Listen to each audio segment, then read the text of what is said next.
making sure they have a safe environment. I love my job.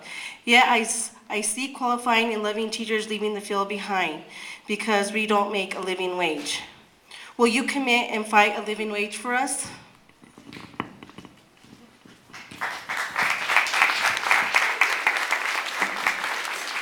Senator Jerry Ortiz, 2 minutes.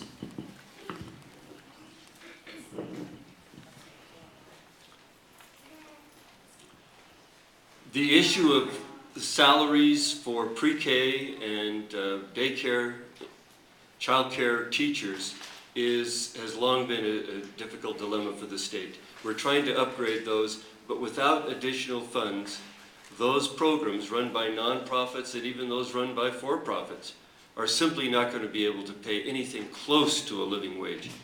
We've got the demand for more childcare, which we need. We have waiting lists. We have the demand for better pay for childcare, which we need. We have people leaving the field.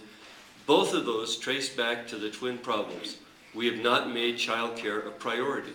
We've tried to fund it with what was left over in the block grant or from tax money that we kind of scurried around. We have to have a serious commitment to early childhood education financially if we're going to ever turn around both of those things. And the two are directly related. We're not going to have adequate child care as long as the teachers are so poorly paid that turnover continues to go on.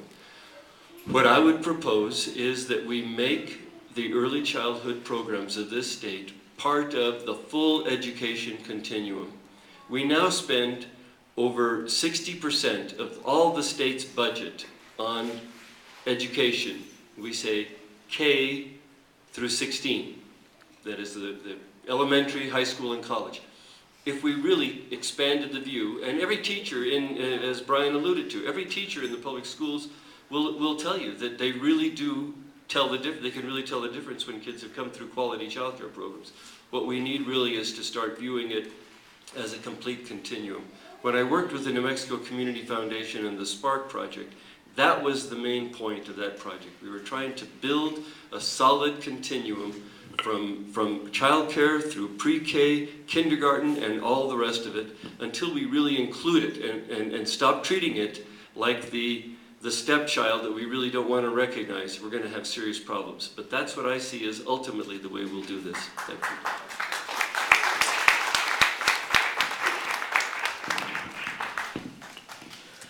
I think the issue really is getting behind the importance of education and understanding that the importance of education is not just a soft, emotional, warm and fuzzy issue, but it's an economic issue. There probably isn't anything that is so clearly has a strong return on investment than investment in early childhood, investment in education, period. We can spend a lot less on early childhood, we can spend a lot less on education, and keep spending a lot more on incarceration, on welfare rolls, on entitlement programs, on everything that basically is the result of the fact that kids are not going into kindergarten prepared to be successful, and that kids that are privileged and kids that are underprivileged in terms of what their exposure is at home before the age of 5, that they're not going into kindergarten with the same chance, with the same level playing field to be able to succeed in school. By 4th grade, you're going to see, if we don't invest in this, by 4th grade, you're going to see that their school success and their reading levels are far below those that have been prepared for it. And you're going to see that the correlation is direct correlation between those in 4th grade that aren't succeeding. You're going to see that correlates to the high school dropout rate and incarceration and other economic impact.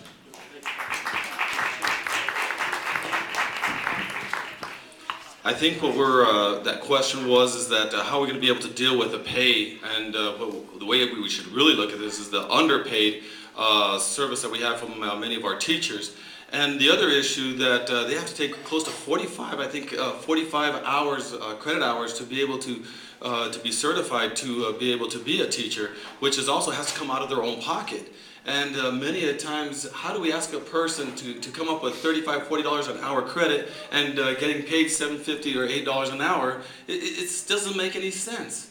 And when we're thinking about, are we really serious about educating our kids to compete, not just within the state, nationally, but internationally? Are we really serious about this issue? We really have to refocus when we're talking about education and funding it properly. We have many legislators in the House of Representatives have voted for the tax increases that we needed, and they were in place. We just couldn't get it through the Senate. If we could have gotten this done, we wouldn't be sitting probably right here and be talking about the same issue. But it's about funding properly. And again, we got to be looking long term, not just for the next 5 years, 10 years, got to look 20 years down the road. What are we doing to our young people? If we do not invest in early childhood, we are giving them a disservice to not be able to compete in the future competitively. We've got to be serious about this issue.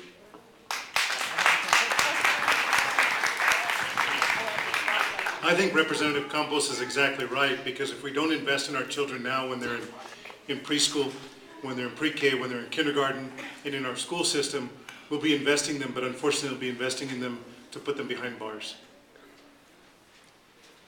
Our prisons are overfilled already. So much so that we're talking about building more private prisons in New Mexico, which I will tell you, there should never be a profit incentive in incarcerating our women and men of the state of New Mexico. We should be investing in education right now. We should be investing in early childhood development.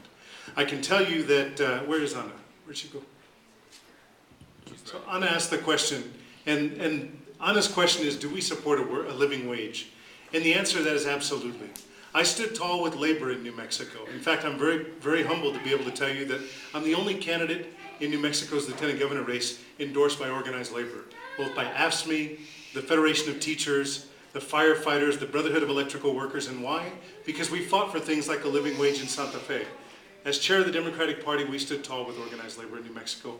We'll continue to do that. We'll continue to fight poverty in New Mexico by providing living wages for our working women and men of our state, so that they can afford to care for their children when it's necessary. Thank you.